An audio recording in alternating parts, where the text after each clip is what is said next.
Салам улут Кыргызстан көрүүчүлөрү.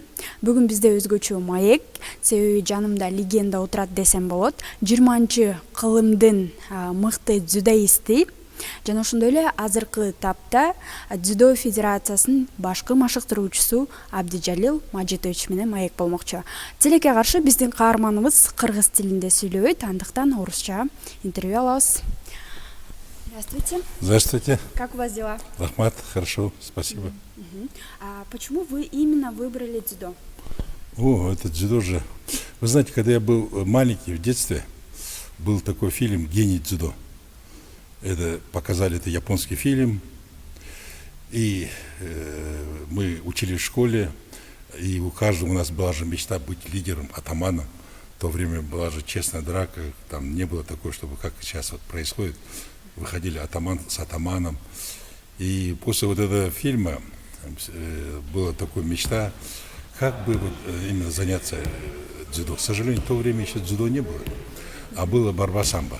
И вот я когда после 8 класса приехал, в Фрунзе тогда было, в строительный техникум поступил, и пошел на борьбу самбо.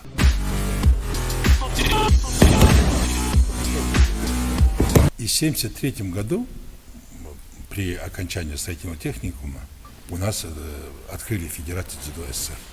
Почему? Потому что именно дзюдо в тот период он как бы являлся олимпийским видом спорта, а олимпийские виды спорта всегда они более популярны, это самое было не олимпийский. И вот в 1973 году я, будучи самбистом, перешел в дзюдо. И в этом же году в городе Горьком, в России, был чемпионат Советского Союза по молодежи. Я поехал и занял бронзовую медаль. Для того времени это большая сенсация была. Это как это так, мол, с Киргизии занял 3-е место. И сразу же включили в состав сборной молодежной. Потом я 4 раза был призером Советского Союза уже по-взрослому. Включили в состав сборной Советского Союза. 15 республик брали только одного, как одна единая страна. Он представлял сборную Советского Союза на чемпионате Европы, мира, Олимпийских игр. Я всегда мечтал, думал, что вот, как-нибудь удастся мне все же попасть в первый состав и представить СССР или на чемпионат мира, Европы, но так и не удалось. Почему? Потому что в тот период все же как бы тоже была мафия, политика, и брали в основном с центра.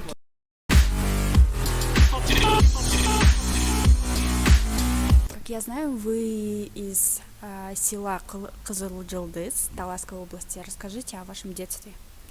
Я родился в Таласской области, село Кызылжылдыз. Это сейчас Манасский район, а в то время был Кировский. Село было очень большое, интернациональное. Там жили все нации. Почему? Потому что в тот период как раз строились Кировское водохранилище. И там были русские, украинцы, немцы, казахи, узбеки, все были народности бывшей СССР. Село было очень дружное. И у нас вот именно, почему как бы не очень хорошо знаю, и там была русская школа, и, к сожалению, так получилось, что отец рано умер, когда мне было 5 лет, я его практически не помню, и меня направили в Талас, интернат есть такой. В Талас я учился, там тоже только на русском. Всегда с детства любил как бы спорт, играл, боролся, в школе мы выступали, там в районе были первым по волейболу, баскетболу, по борьбе. Как бы с детства я был лидером. Человеком спорта. Да, и как бы мне все виды спорта были очень близки, почему я их очень чувствовал. Помимо спорта, чем вы еще занимаетесь? Я же, в общем-то,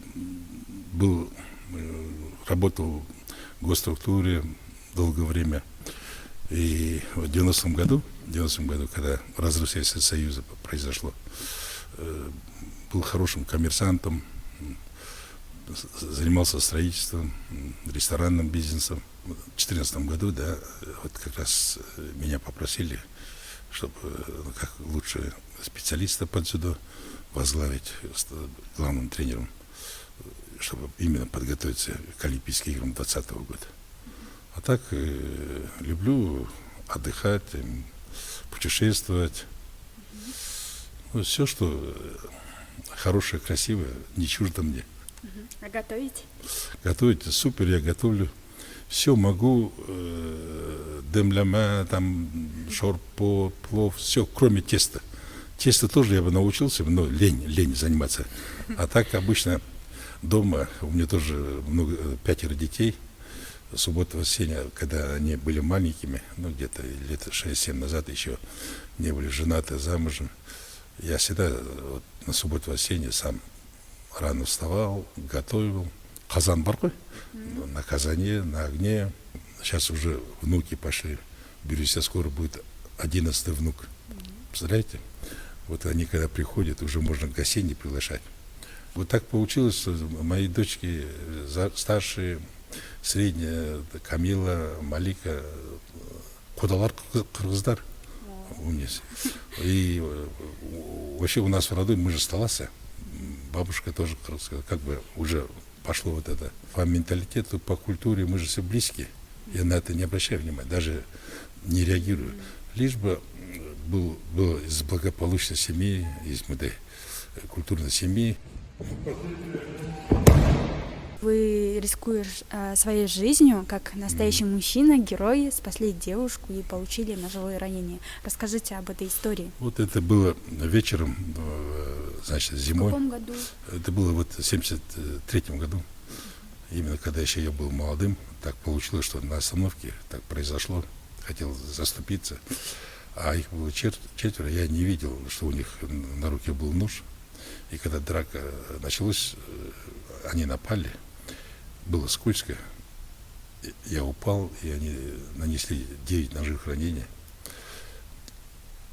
И тогда еще уже я был мастер спорта, ну как бы сила, воля была, я встал, и мне удалось уйти. Уйти повезло то, что рядом как раз друг жил. Я к нему зашел, и в этот момент, в течение минуты-два, скоро проезжала, видимо. Позвонили, и они быстро подъехали. Отвезли неотложной хирургии, Шампан-Каминат. Тогда повезло, что лучший хирург нашей республики Ренс Кашимович Акрамов дежурил. И сделали мне операцию. Операция длилась 11,5 часов. Знаете, нож был грязный, он как бы чистый. И вот я там много сил отдал для того, чтобы выжить. Почему? Потому что ранения были 2 сквозных сердца, предсердия я имею в виду, и 2 сквозных легких насквозь. Легкие где-то 7 месяцев не заживали. А сердце, оно же состоит из мышц, слава богу, не попало в яблочко, а предсердие. И это, много здоровья и времени отдал для того, чтобы встать на ноги. Это были самые вот такие нехорошие дни, особенно первые 9 дней. Первые 9 дней это боль невыносимая, ночь. В больнице в основном люди ночью умирают. И поэтому, когда наступает тень, такое чувство, ощущение, вместе с тенью идет боль. И вот это давление. Чувствуешь себя одиноким, знаешь, что вокруг хотя все друзья, родственники, родные, мама. А бороться надо там самому, на себя рассчитывать. И первые 9 дней было самых сложных. На 9-й ночи была клиническая смерть. Смерть, я уже видел себя, закрывая глаза, открывая, вижу, как меня несут, хоронят. Жуткие моменты были, но спасло то, что в тот период не было такого оснащения технологий. Кислород, чтобы включить больницу, надо было выбежать на улицу метров 40. Включить, только потом кислород поступает. И спасло вот то, что была такая девушка молодая, не поленилась. Тут было где-то минус 30 ночи, зимой же. И она побежала, включила, и это спасло. Я начал чувствовать чуть воздух поступления и рассвет. когда вот утром рассвет появляется, боль как будто снова уходит. И уже на следующий 10-й день думаю, неужели так просто можем умереть? И обидно. Только всего лишь 20 лет только начал жить, и здесь так глупо. И собрался, думаю, нет, ни за что не буду умирать. Надо выжить любой ценой. И потом мама всю жизнь посвятила нашему воспитанию. Я смотрю, она постоянно сидит и плачет. Я думаю, мне надо ради мамы выжить. И слава Богу, через неделю я тихо уже стал. И тихо пошел. И через месяц выписали. Я поехал в деревню Кызылдилдыз. Там уже начал тихо бегать, тренироваться. И восстановился, приехал сюда в Фрунзе на чемпионат республики, снова чемпионом стал. Как бы говорят же, время лечит, забываешь. А первые несколько лет я всегда помнил каждое мгновение, каждый день, как я перебаривал в больнице боли. Так что надо в жизни очень ценить жизнь. Жизнь это настолько короткое мгновение, и попусту, знаете, не распыляться, а целенаправленно жить, уважать, любить ближних. Это самое важное. В семье тоже такие же требования у вас? Нет, естественно, где дисциплина, там и качество же. Я всегда как бы старался, если, допустим, я говорю, обещаю, я стараюсь сделать. И детям то же самое, только воспитание дал. Воспитание это то, что быть всегда порядочным, допустим. Если человек обещаешь, надо делать. Будучи за ними, надо просто не останавливаться. Знаете, вот в жизни ничего не бывает легко. Всегда будут препятствия. Надо идти вперед, идти до тех пор, пока не добьетесь своего.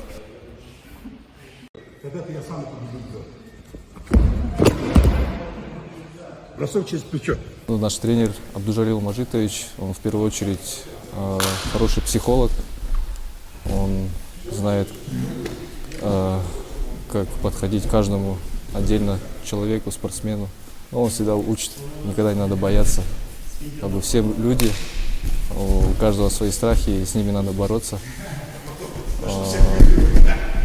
Правильно настраивает перед встречей. Команда в целом сейчас у нас состоит из 5 человек. Каждый из них готов в любой момент выступить отлично. Они сейчас готовы уже. Вот чемпионат Азии показал, что любой из них может на достойном уровне сопротивляться, выигрывать, побеждать чемпионов и призеров мира.